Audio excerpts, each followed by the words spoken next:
10 राज्यसभा सीटों को लेकर वोटिंग। राज्यसभा चुनाव के बीच एसपी में उठापटक, एक सीट पर बीजेपी और एसपी में कड़ा मुकाबला।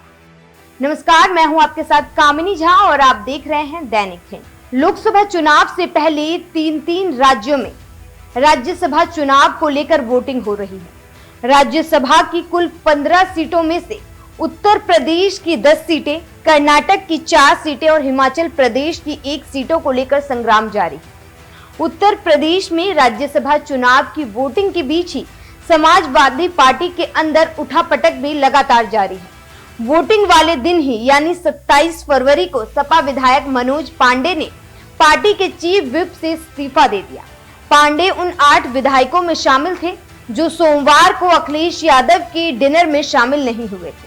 वहीं अखिलेश यादव को वोटिंग में क्रॉस वोटिंग की टेंशन सता रही है। ऐसे में उन्होंने बीजेपी पर हमला करते हुए कहा कि ये लोग जीतने के लिए कुछ भी कर सकते हैं। एक बार आप भी सुनिए कि अखिलेश यादव ने क्या कुछ कहा। उम्मीद है समाजवादी पार्टी के तीनों जीतेंगे, लेकिन खबरें जो आ रही हैं आप भी जानते हो, जो दूसरों के लिए कांटा बोते हैं एक दिन उनके लिए भी कांटे मिलते हैं। जो दूसरों के लिए गड्ढे खोदते हैं एक दिन वो खुद भी उस गड्ढे में गिरते हैं। चंडीगढ़ में भी आपने देखा था कि किस तरीके से अधिकारियों से मिलकर के, और बैलेट अगर ना होता, सीसीटीवी कैमरे ना होते तो शायद परिणाम कुछ और दिखाई देता।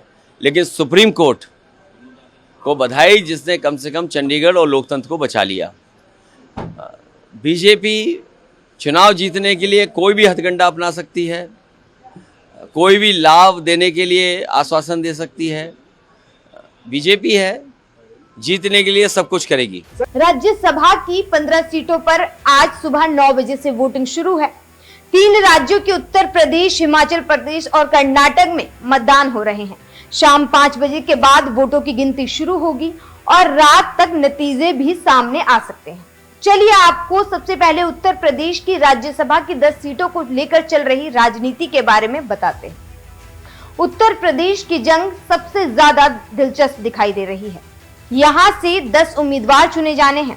इसमें बीजेपी के 7 और समाजवादी के 3 पक्के माने जा रहे थे, लेकिन बीजेपी ने 8वां उम्मीदवार पूर्व सपा नेता संजय सेठ को उतारकर सपा के लिए मुश्किलें खड़ी कर दी है।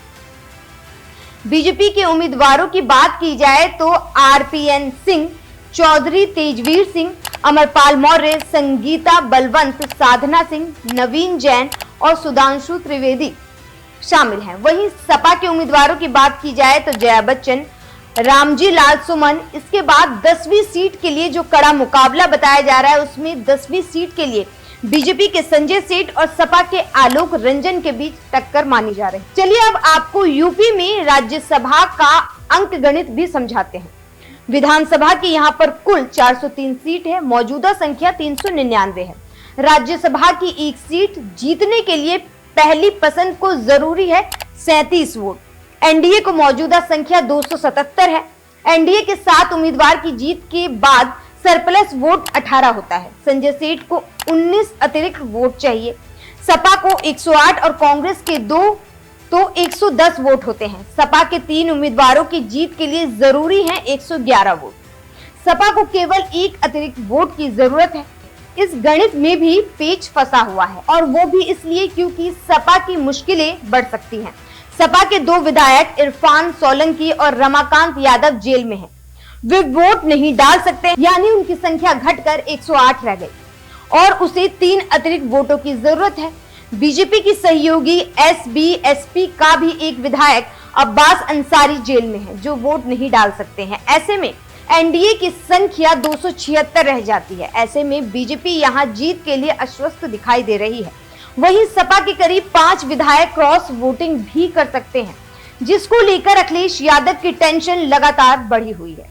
देखिए, क्रॉस वोटिंग की टेंशन इन चुनावों में सबसे ज्यादा होती है, क्योंकि इसमें जनता वोट नहीं करती है। राज्यसभा के सांसद को चुनने के लिए उस राज्य के विधायक जिन्हें आपने और हमने वोट दिया है वो चुनते हैं। राज्यसभा चुनाव में ना तो गुप्त वोटिंग होती है और ना ही इसमें ईवीएम का प्रयोग होता है।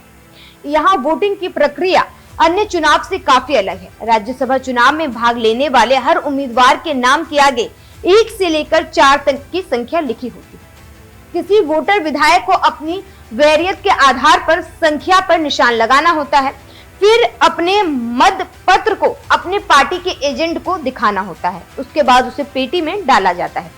ये मत पत्र अपने पार्टी के एजेंट को ना दिखाने पर यह अवैध हो जाता है। इसी तरह अगर वो मत पत्र किसी दूसरी पार्टी के एजेंट को भी दिखाए तब भी वो अवैध ही होता है। ऐसे में क्रॉस वोटिंग करने वाले ज्यादातर एजेंट अपनी पर्ची नहीं दिखाते हैं, उससे उनका वोट अवैध हो जाता है। अब देखना होगा कि उत्तर प्रदेश के राज्यसभा चुनाव में क्रॉस वोटिंग होती है या नहीं, और जो विधायक अखिलेश यादव के डिनर में नहीं पहुंचे थे वो लोग किसे वोट देते हैं, ये भी देखना काफी दिलचस्प होगा। लेकिन जिस तरीके से लगातार उत्तर प्रदेश में राज्यसभा चुनाव को लेकर सियासत गर्माती जा रही है और चंडीगढ़ मेयर चुनाव में जिस तरीके से सुप्रीम कोर्ट को आकर बाद में फैसला देना पड़ा और नतीजे कुछ अलग ही निकले, ऐसे में तमाम विपक्षी पार्टियां बीजेपी पर भी हमलावर हैं और उनका कहना है कि बीजेपी जीत के लिए किसी भी हद तक जा सकती है, उसके अंदर अंतरात्मा नहीं बची हुई है। ऐसे में आपकी राज्यसभा चुनाव को लेकर जो ये वोटिंग चल रही है और सपा के अंदर जो उठापटक चल रही है उसको लेकर क्या राय है, हमें कमेंट बॉक्स में जरूर बताएं। और इसी तरह की तमाम खबरों वीडियो को देखने के लिए हमारे YouTube चैनल को सब्सक्राइब कीजिए।